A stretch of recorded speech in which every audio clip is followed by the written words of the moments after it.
నమస్కారం వార్తలకు స్వాగతం. ముందుగా ముఖ్యాంశాలు. మాజీ సీఎం జగన్మోహన్ రెడ్డి మీడియా సమావేశం, పలు అంశాలపై వివరణ.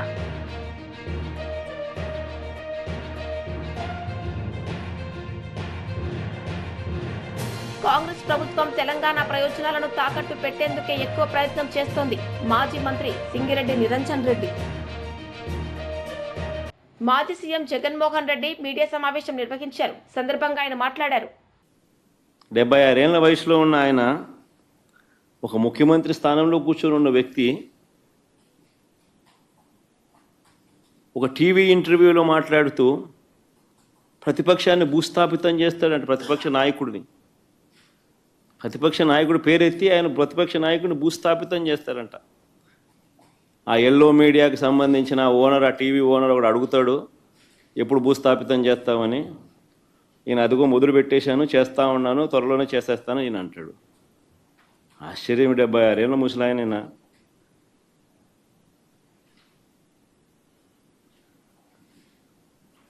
ఈ వయసులో రెడ్ బుక్ రాజ్యాంగ పాలన ఏమిటి, ఈ బెదిరింపులేమిటి, వాడిని తొక్కుతా వీడిని తొక్కుతా అన్న మాటలు ఏమిటి?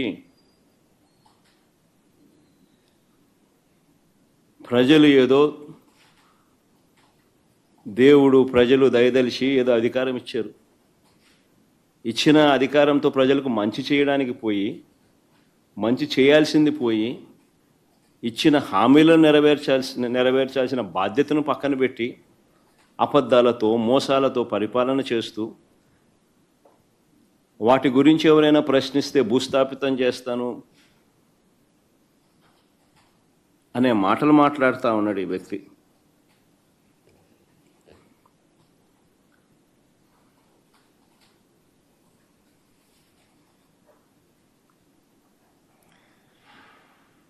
ఈ చంద్రబాబు నాయుడు గారి పాలనలో అసహనం అనేది ఏ స్థాయిలోకి పోయింది అని అంటే, ఏడాది కాలంలో ఈ ప్రభుత్వంలో ఏ ప్రభుత్వము కూడా గతంలో ఎప్పుడు చూడని విధంగా వ్యతిరేకతను చంద్రబాబు నాయుడు గారు ఈరోజు చూస్తూ ఉన్నారు. ఇందులో దీని నుంచి డైవర్ట్ చేసేందుకు, ప్రజల సమస్యలు ఎవరైనా గొంతెత్తి విప్పితే ఆ గొంతును నలిపేందుకు ఏడాది కాలంగా మా పార్టీ నాయకులపై చంద్రబాబు నాయుడు గారు పెడతా ఉన్న తప్పుడు కేసులు నిజంగా చూస్తే ఆశ్చర్యం కలిగిస్తాయి. ఎవరు గలం విప్పినా కూడా గలం విప్పకూడదు అనే ఉద్దేశంతో, విప్పనివ్వకూడదు అనే ఉద్దేశంతో తప్పుడు కేసులు పెడతా ఉన్నారు. టాపిక్లు డైవర్ట్ చేస్తూ ఉన్నారు. ఈ తప్పుడు కేసుల సాంప్రదాయాన్ని మరింతగా కొనసాగిస్తూ, మొన్న కరెక్ట్గా నా ప్రోగ్రాంకు ముందు రోజున టాపిక్ డైవర్ట్ చేసేందుకు ఉపయోగపడుతుందనే ఉద్దేశం కూడా ఒక కారణం. రెండో కారణం, గొంతు నొక్కాలి ఎవరైనా కూడా తనకు వ్యతిరేకంగా మాట్లాడితే అన్న కారణం రెండోది. చెవిరెడ్డి భాస్కర్ రెడ్డిని అరెస్ట్ చేయడం నిజంగా ఆశ్చర్యం కలిగించే విషయం. అసలు భాస్కర్ని అరెస్ట్ చేసిన తీరుని చూస్తే, అసలు ఇంతకుముందు మీరంతా కూడా చూస్తూ ఉన్నారు, సంవత్సరం నుంచి ఏ రోజన్నా కానీ భాస్కర్ పేరు లిక్కర్లో ఎక్కడన్నా కనిపించిందా, వినిపించిందా? ఎవడన్నా విన్నాడా? ఎవడన్నా ఎప్పుడన్నా విన్నాడా?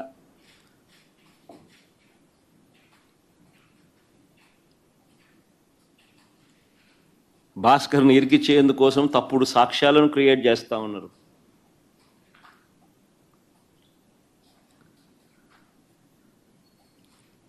ఆశ్చర్యం కలిగించే విషయం ఏంటంటే, భాస్కర్ గన్మెన్ను, అంటే పోలీస్ కానిస్టేబుల్ను పిలిచి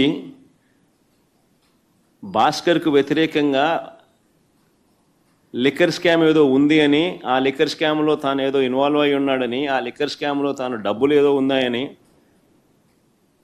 కానిస్టేబుల్ను తో స్టేట్మెంట్ ఇప్పించుకునే ప్రయత్నం చేస్తే ఆ గన్మెన్ ఆ గన్మెన్ అంటే ఆ కానిస్టేబుల్ ఎవరైతే ఉన్నారో ఆ గన్మెన్ ఆ కానిస్టేబుల్ ఇలాంటి తప్పుడు స్టేట్మెంట్లు నేను ఇయ్యలేను అన్నందుకు తనను కొట్టి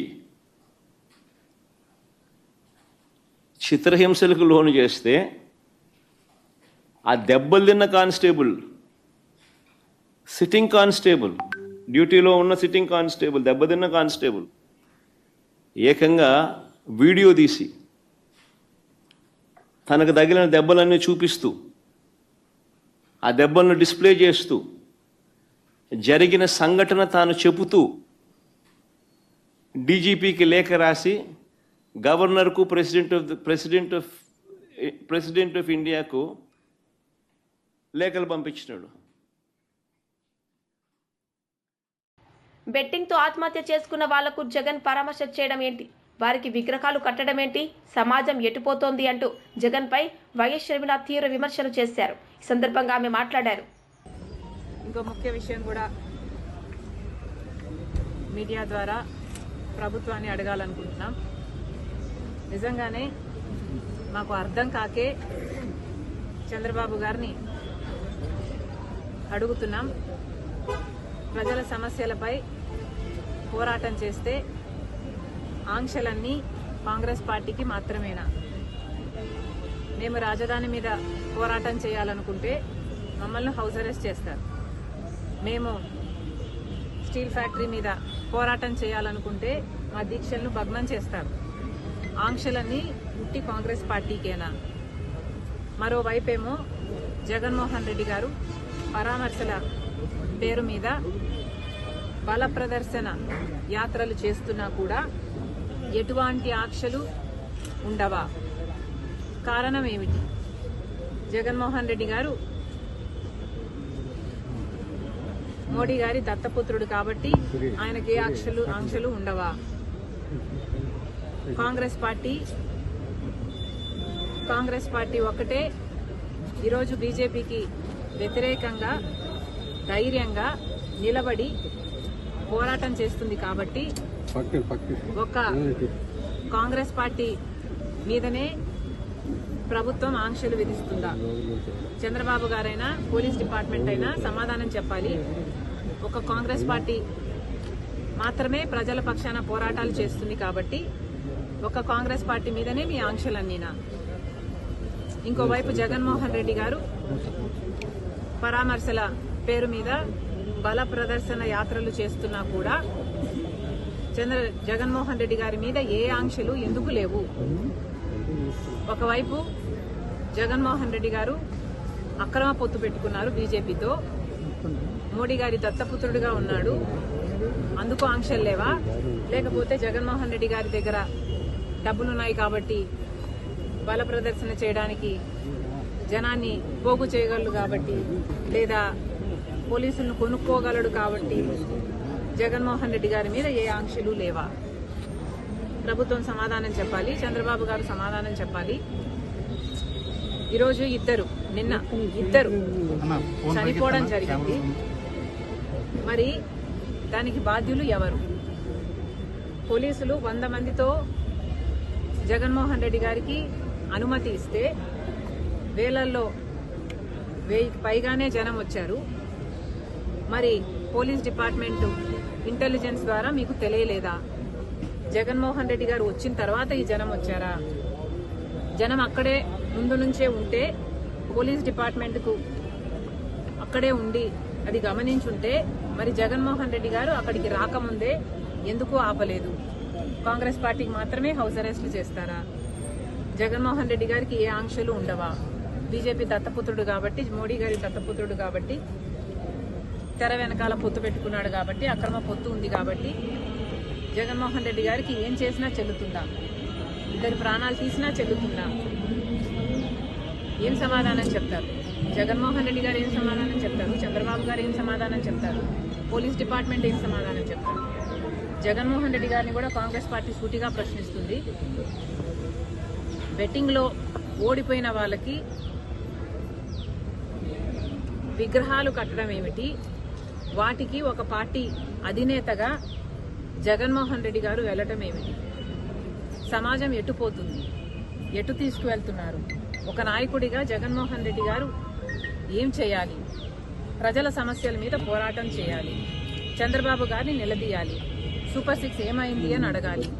రాజధాని విషయంలోనైనా, వైజాగ్ స్టీల్ విషయంలోనైనా, పోలవరం విషయంలోనైనా, స్పెషల్ స్టేటస్ విషయంలోనైనా చంద్రబాబు గారు ఇంత అన్యాయం చేస్తున్నారు, మరి ఏమైంది అని ఒక్కసారైనా అసెంబ్లీకి వెళ్ళి నిలదీసే దమ్ము జగన్మోహన్ రెడ్డి గారికి లేదు. కానీ ఇలా బల ప్రదర్శనలు చేసి ప్రాణాలు తీసే 3,000 చెల్లించి ఫాస్టాగ్ పాస్ తీసుకుంటే ఏడాదిలో దేశవ్యాప్తంగా ఏ జాతీయ రహదారిపైనా 200 ట్రిప్పులు ప్రయాణించవచ్చునని కేంద్ర మంత్రి నితిన్ గడ్కరీ వెల్లడించారు. ఈ సందర్భంగా ఆయన మాట్లాడారు. नमस्कार। पिछले अनेक दिनों से लोगों की टोल के बारे में काफ़ी तकरार थी। सरकार ने जो निर्णय किया है वो बहुत बड़े प्रमाण पर जनता को राहत देने वाला है, जिसमें 3,000 रुपये में जो पास है साल भर का, उसकी अगर टोल पे किया जाएगा तो उसकी कीमत कम से कम 10,000 से ज़्यादा रुपये का टोल देना पड़ता था, वो केवल 3,000 रुपये में होगा। और ये जो वैलिडिटी है 1 साल में 200 ट्रिप वो क्रॉस कर सकते हैं। इसके साथ साथ 1 ट्रिप मीन्स 1 टोल को क्रॉस करना। इसका फ़ायदा ये होगा कि 200 ट्रिप्स यानी 200 टोल क्रॉस करना होगा और 1 टोल क्रॉसिंग की एवरेज कॉस्ट केवल 15 रुपये पड़ेगी। कुछ जगह पर ये 80 रुपये है, 50 रुपये है, 100 रुपये है, तो ये केवल 15 रुपये हो जाएगी। और मान लीजिए 1 टोल पर आप 50 रुपये भी देते हो तो 200 टोल क्रॉस करने पर उसकी कीमत 10,000 होगी। उसके बदले में आपको केवल 3,000 रुपये में ये पास मिलेगा, एनुअल पास, और सालाना 7,000 रुपये की बचत होगी। और अभी जो सिस्टम हम लोग ला रहे हैं उसके बाद टोल नाके पे जैसे रुकना पड़ता था, रुकने की भी ज़रूरत नहीं पड़ेगी और निश्चित रूप से ये जनता को ये स्कीम से राहत मिलेगी। ये स्कीम केवल नेशनल हाईवे के लिए है क्योंकि वही हमारा अधिकार है। बाकी रोड जो स्टेट के होते हैं उसके ऊपर ये लागू होने का प्रश्न ही नहीं होता। मैं फिर से एक बार आपको ये विश्वास दिलाता हूँ कि इससे काफ़ी बड़ी राहत मिलेगी और 15 अगस्त से ये स्कीम पूरे भारत भर शुरू होगी और जिसमें निश्चित रूप से आपकी जो तकलीफ थी वो कम होगी। मैं फिर से एक बार आप सबका बहुत बहुत अभिनंदन करता हूँ और आपको शुभकामनाएं देता हूँ। धन्यवाद, नमस्कार। కాంగ్రెస్ ప్రభుత్వం తెలంగాణ ప్రయోజనాలను తాకట్టు పెట్టేందుకే ఎక్కువ ప్రయత్నం చేస్తోందని మాజీ మంత్రి సింగిరెడ్డి నిరంజన్ రెడ్డి అన్నారు. బనకచెర్ల ద్వారా ఆంధ్రాకు నీటిని తరలించుకుపోయే కుట్రలకు రేవంత్ ప్రభుత్వం సహకరిస్తుందని విమర్శించారు. మాట్లాడమని అనుకుంటూనే రాజకీయాలు మాట్లాడడం, అధికారుల సమక్షంలోనే రాజకీయాలు మాట్లాడడం, ఎద్దేవా చేయడం, కేసీఆర్ను అవహేళన చేసి మాట్లాడడం, ఇవన్నీ చేసినటువంటి మీదటనే మరి మా పార్టీ ఎంపీ సమావేశానికి హాజరైనటువంటి ఎంపీ వదిరాజు గారు హేళన చేసిండ్రు, ఆయనను అవమానించారు ముఖ్యమంత్రి గారు. అందుకోసమే ఆయన ప్రొటెస్ట్ చేసి వాకౌట్ చేసి వచ్చినట్టు సంగతి నేను గుర్తు చేస్తా ఉన్నా. చాలా తేలిక చేసి మాట్లాడడం ఆయన్ని. తర్వాత ప్రెస్ మీట్లో కూడా ఆయన గురించి చాలా తేలికగా ముఖ్యమంత్రి గారు మాట్లాడడం. ఆయన రెండవసారి ఎంపీ, మా పార్టీకి అక్కడ రాజ్యసభలో డిప్యూటీ లీడరు. మీకేం హక్కు ఉంది, మీకేం అధికారం ఉంది ఆయన చిన్నగా చేసి మాట్లాడడానికి, హేళన చేసి మాట్లాడడానికి? మా పార్టీ తరఫున మేము చెప్పదలుచుకున్నటువంటి అంశాలు ఏందో అవి సాంకేతికపరమైనవి కావచ్చు, లెక్కపరమైనవి కావచ్చు, ఒక కాగితం మీద రాసుకొని వచ్చి సమావేశంలో బాధ్యతగా ఇది అని చెప్పిండు ఆయన. ఆయనకి ఏదో అవగాహన లేనట్లు, మీరేదో మొత్తం పాండిత్యం మీకే ఉన్నట్లు ఆయన చిన్న చేసి మాట్లాడి బీజేపీ తరఫున హాజరైనటువంటి 2 ఎంపీలను పెద్ద పొగుడు వాళ్ళనేదో, అదో బీజేపీ తెలంగాణకి ఏదో గొప్పగా ఇచ్చినట్లు, వాళ్ళ వల్ల తెలంగాణకి ఏదో ప్రయోజనం కలిగినట్లు, గొప్పగా ప్రాజెక్టులు సాధించి పెట్టినట్లు, లేకుంటే ఇక్కడ ఉండే ప్రాజెక్టులకు వాళ్ళు ఏదో నిధులు తెచ్చినట్లు, లేకుంటే ప్రత్యేక ప్యాకేజీలు ఇచ్చినట్లు వాళ్ళనేమో నెత్తినెత్తుకొని తెలంగాణ ఎంపీని మాత్రం మనిషి ఎందుకు ఆయన బలహీన వర్గాలకు సంబంధించిన మనిషి అని ఇంత తేలిక భావం మా ముఖ్యమంత్రికి? ప్రతిపక్షంలో ఉండేటువంటి వాళ్ళని పిలిచేటప్పుడు కనీసం సమయం ఇచ్చి మేము డిమాండ్ చేసినాం అఖిలపక్ష సమావేశం పిలవమని. ఒక్కరోజు ముందు చెప్తారు. మాకు రాజ్యసభలో ఉండేది 4, లోక్సభలో ప్రాతినిధ్యం లేదు. మరి లోక్సభలో ప్రాతినిధ్యం ఉండేటువంటి 8 మంది బీజేపీ వాళ్ళు 2 కదా హాజరైంది. మాకున్న 4లో 1 కదా హాజరైంది. మిగతా వాళ్ళు 1-2 విదేశాల్లో ఉన్నారు, ఒకరు అందుబాటులో లేరు. సంఖ్యాపరంగా అది కూడా తప్పు పడతాడేనా, ఒకరే వచ్చిండ్రని. మరి 2 వచ్చిన వాళ్ళు ఆడు తెచ్చి పొడిచిందేముంది, నీకు తెచ్చిచ్చిందేముంది? ఆ సమావేశంలో కూడా సమావేశం అయినాక కూడా ప్రెస్ మీట్ పెట్టి విపరీతంగా మాట్లాడకూడనటువంటి మాటలు ఇవన్నీ నేను మళ్ళీ చెప్తా. గోదావరిలో ఉండేటువంటి నీళ్లలో మనం వాడుకోలేని కారణంగా, ఇంతకాలం వాడుకోని కారణంగా వృధాగా కిందికి పోతున్నాయి, సముద్రంలోకి పోతున్నాయని అందరూ మాట్లాడినారు. కేసీఆర్ గారు కూడా చాలాసార్లు మాట్లాడారు. ఇందులో కొత్త విషయం ఏం లేదు. సమావేశాలలో మాట్లాడినప్పుడు అది అపెక్స్ కౌన్సిల్ కావచ్చు, మరోటి కావచ్చు, రెండు ప్రభుత్వాల మధ్యలో కానీ, కేంద్రం ప్రభుత్వం రాష్ట్ర ప్రభుత్వం మధ్యలో కానీ చర్చలు జరిగినప్పుడు, అధికారుల మధ్యలో కానీ లేకుంటే ప్రభుత్వాల మధ్యలో కానీ చర్చలు జరిగినప్పుడు సహజంగానే ఆ చర్చలు మినిట్స్ రికార్డ్ చేస్తారు. చర్చల యొక్క మినిట్స్ వేరు, ఒప్పందాలు వేరు. ఈ కనీసమైన పరిజ్ఞానం ఉండాలి రాష్ట్రాన్ని వెళ్ళేటువంటి వాళ్ళకు. కేసీఆర్ గారు ప్రస్తావించినటువంటి అంశం ఒప్పందం కింద జమగట్టి మాట్లాడతారా మీరు? అర్థం ఉండాలి కదా, కనీస పరిజ్ఞానం ఉండే మాట్లాడాలి కదా. ఏ అధికారి ఏం మాట్లాడినా అధికారిక సమావేశాలలో ఎవరు ఏం మాట్లాడినా మినిట్స్ రికార్డ్ చేస్తారు. దాన్ని ఒక ఒప్పందం కింద చిత్రీకరించి కేసీఆర్ ఒప్పుకున్నాడు అనేటువంటి విధంగా మాట్లాడడం అంటే ఈ మీ మీ మీ అవగాహన రాహిత్యానికి జోహార్లు అర్పించాలి. ఇప్పుడు మీరు మాట్లాడేటప్పుడు అఖిలపక్ష సమావేశంలో కావచ్చు, ప్రెస్ మీట్లో కావచ్చు, ముఖ్యమంత్రి గారు కాంగ్రెస్ ప్రభుత్వం మాట్లాడినప్పుడు వారి మాటల్లో కానీ, భావనలో కానీ, బాడీ లాంగ్వేజ్లో కానీ ప్రస్తుతం ఆంధ్రప్రదేశ్ తలపెట్టినటువంటి తెలంగాణ ప్రయోజనాలకు వ్యతిరేకంగా ఉండేటువంటి ఈ బనకచెర్ల క్రాస్ రెగ్యులేటరీ ప్రాజెక్ట్ ఏదైతే ఉందో, గోదావరి నీళ్లను పెన్నా బేసిన్ తరలించకపోయేటువంటి ప్రాజెక్ట్ ఏదైతే ఉందో, దీన్ని మేము ఎట్టి పరిస్థితులలో ఆపి తీరుతామనేటువంటి మాట కానీ, ఆ సంజ్ఞ కానీ, ఆ గెస్చర్ కానీ మీ వైపు నుంచి ఈ సమంతా లేదు. అది మనం తెలంగాణ ప్రజలు గమనిస్తున్నది. నీవు ఎంతసేపు మాట్లాడినా మళ్ళా కేసీఆర్ మీద, పోయిన ప్రభుత్వం మీద అదే మాట్లాడుతున్నావు. కానీ ఇప్పుడు ఆంధ్రప్రదేశ్ ప్రభుత్వం యొక్క ఈ తలంపును అడ్డుకునేదానికి నువ్వేం చేస్తావనే మాట ఎక్కడ మాట్లాడినావు? ఎంపీ ఈటెల రాజేందర్ మీడియా సమావేశం నిర్వహించారు. సందర్భంగా ఆయన మాట్లాడారు. ప్రాంతం ఉంటుంది, అవన్నీ ఒకప్పుడు గ్రామాలు, అవన్నీ కూడా 50 ఏళ్ల క్రితం 60 ఏళ్ల క్రితం ఏ అసైన్మెంట్ భూములు అయితే గరీబులకు ఇచ్చిండ్రో ఆ అసైన్మెంట్ భూముల మీద కన్నుబడి వాటి గుంజుకునే ప్రయత్నం చేసిండ్రు దుండిగాళ్ళు. చేస్తే నీ అబ్బా జాగిరి కాదు, ఎట్లా గుంజుకుంటావు, 12 సంవత్సరాలు వరుస పెట్టి వ్యవసాయం చేసుకుంటూనే ఆ భూముల మీద హక్కులు వస్తున్నటువంటి చట్టం చెప్తా ఉంటే 50 ఏళ్ల క్రితం 60 ఏళ్ల క్రితం ఏ పేదలకైతే భూములు అసైన్ చేయబడ్డావో గా భూములు గుంజుకొని పెద్దోళ్ళకి కట్టెపెట్టే ప్రయత్నం చేస్తున్నావు, రియల్ ఎస్టేట్ బ్రోకర్లాగా ప్రయత్నం చేస్తున్నామని చెప్పి విరుచుకబడ్డాం, తిరుగుబాటు చేసాం. ఇలాంటి అంటే పేదల భూములు కాపాడడం కూడా మేము ఎట్లా ప్రయత్నం చేసో తెలుసు. బాలాజీ నగర్ అంటే మీ అందరికీ తెలుసు, జవహర్ నగర్, బాలాజీ నగర్, అక్కడ ఏనాడో రక్షణ శాఖ ఆ భూముల్ని అక్వైర్ చేసింది. ఆ భూములు రక్షణ రంగంలో ఉన్న భూములు అనేక సంవత్సరాలు. అక్కడ ఉన్న భూముల్ని ఎక్స్ సర్వీస్ మెన్లకు ఇచ్చింది, ప్రభుత్వానికి సంబంధం లేదు.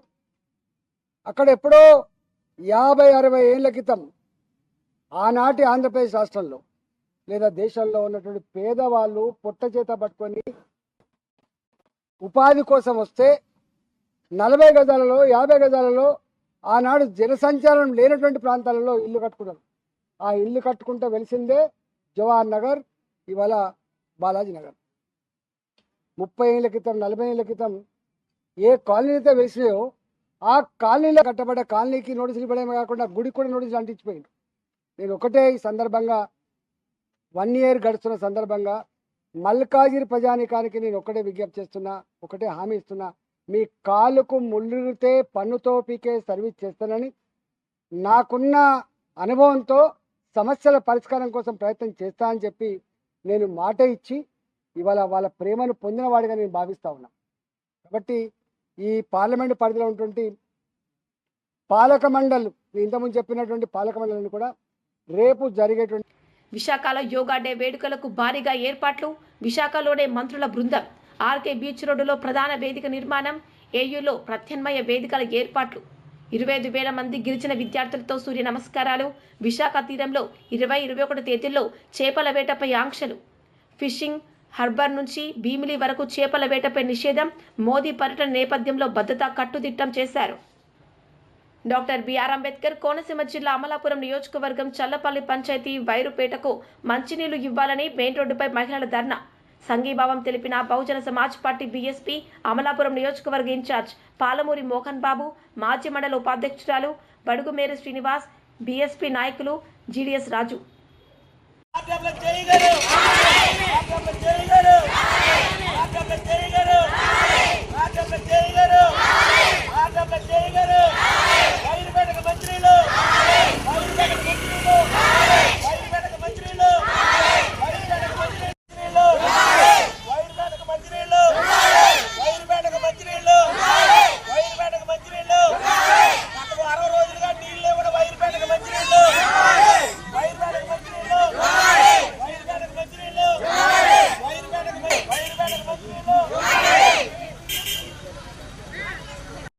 అన్నమయ్య జిల్లా చిట్టివేలి మండలంలో రైతు సంఘం జిల్లా నాయకులు మలిశెట్టి రాహుల్ ప్రభుత్వాన్ని ఉద్దేశించి మాట్లాడుతున్న దృశ్యం.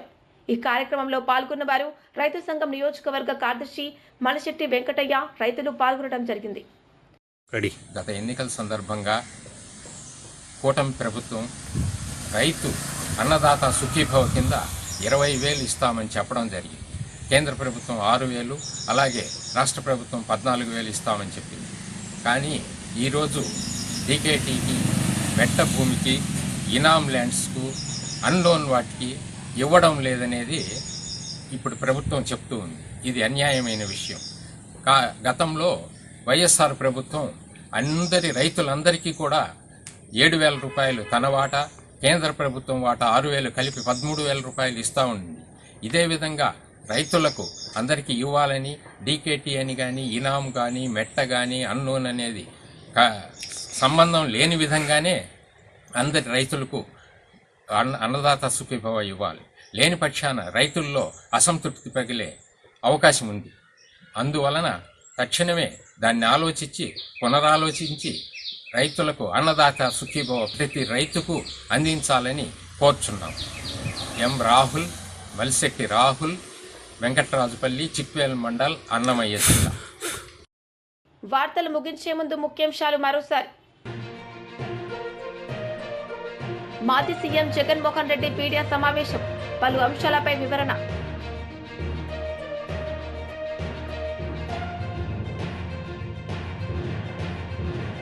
కాంగ్రెస్ ప్రభుత్వం తెలంగాణ ప్రయోజనాలను తాకట్టు పెట్టేందుకే ఎక్కువ ప్రయత్నం చేస్తోంది, మాజీ మంత్రి సింగిరెడ్డి నిరంజన్ రెడ్డి. ఈ వార్తలు ఇంతటితో సమాప్తం. తిరిగి ప్రసారమయ్యే వార్తల్లో మళ్ళీ కలుద్దాం. అంతవరకు సెలవు. నమస్తే.